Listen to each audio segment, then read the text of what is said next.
104.7 IFM. Report!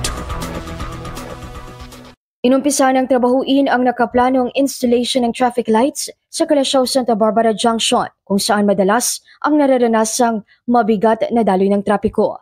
Sa panayam ng IFM News Igupan kay Poso Calasiao Supervisor Jessila Forteza, malaking ginhawa umano sakaling matapos ang installation ng traffic lights dito. Ayaw po ma'am, laking tulong po ng yan dito sa bayan ng Calasiao para maging maayos yung daloy po ng trapiko dito.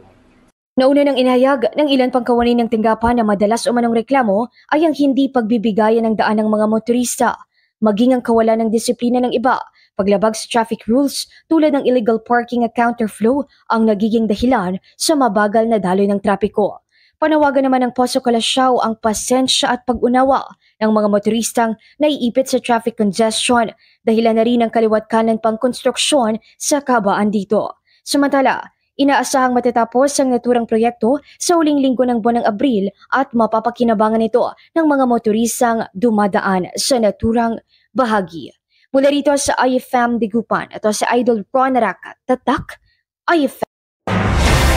IFM News. IFM News. IFM News.